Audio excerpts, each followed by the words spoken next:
que depuis 1993, la RDC compte plusieurs milliers de morts, des gens qui ont été tués pour des fins économiques, et puis par nos voisins qui ont toujours un œil sur nos ressources naturelles, et la population est souvent victime. Et ces gens-là ont été laissés aux oubliettes, la nation a semblé oublier ces gens-là. Mais aujourd'hui, avec la politique actuelle, nous commémorons ces morts-là. Ces gens qui se sont donnés, certains se sont sacrifiés pour les biens de notre nation. Et aujourd'hui, on n'a pas effacé cette histoire-là. Tant crie à cette communauté.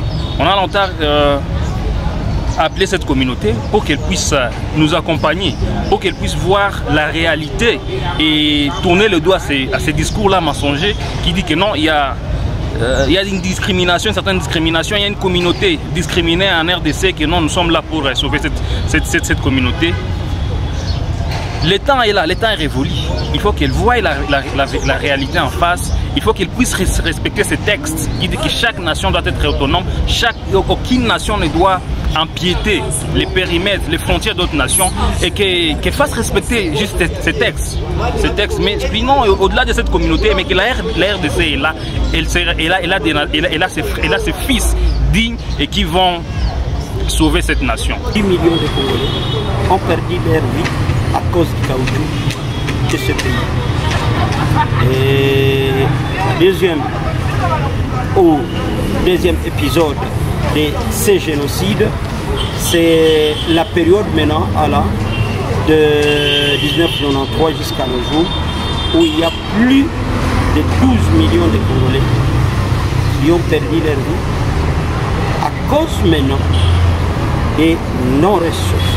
Les gens se disent que non, c'est lié aux conflits interethniques, conflits tribaux, mais selon les analyses, nous sommes victimes de notre propre richesse.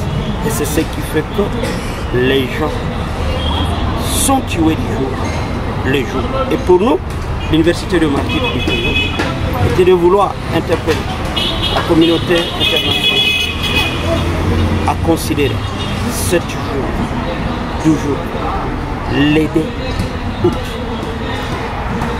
et reconnaître les génocides en RDC. On en a marre. Assez, c'est assez. Et que donc, tout Congolais doit se lever et dire non.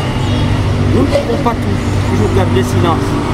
Nous devons les dire à haute voix que ces génocides soient reconnus. Et d'ailleurs, qu'ils puissent construire un musée, qui est des musées qui seront construits ici chez nous, en mémoire de tous ces victimes, en mémoire de tous ces gens. De célébrer le victime des génopostes qui est connu par le monde entier. Les Congolais en général, les Gomatraciens et Gomatraciennes en particulier.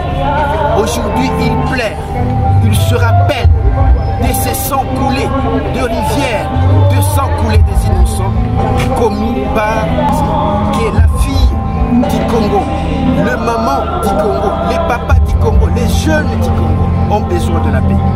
Tous ces sangs coulés depuis des décennies doivent être maintenant vengés.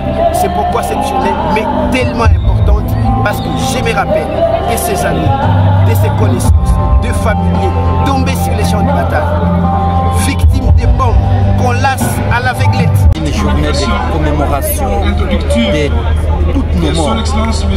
Nous avons perdu des milliers et des milliers de personnes à cause de notre richesse, à cause de nos minéraux. Il a pris au chef de l'État cette fois-ci d'organiser cette journée d'aujourd'hui, le 2 août, pour que nous puissions nous souvenir de tous ces sangs qui sont perdus à cause de la guerre des M23, à cause de la guerre de nos voisins et qui cherchent tous nos minéraux. Et là, notre population ne vit plus. Et comme il ne vit plus, alors nous avons aujourd'hui dédié cette journée pour nous souvenir de tous ces gens qui sont morts. La communauté internationale de se saisir de ces moments forts que les Congolais ont adressés au monde entier. Parce qu'ils disaient qu'on ne tue pas au Congo. Mais aujourd'hui, les Congolais sont sortis des carquois et montré à la face du monde que ces gens qui sont tués, ce sont des personnes. Ce sont des personnes. Et nous disons fini, fini, fini. Et Dieu a écouté les cris des Congolais. Et je sais que la journée d'aujourd'hui sera mémorable. Merci.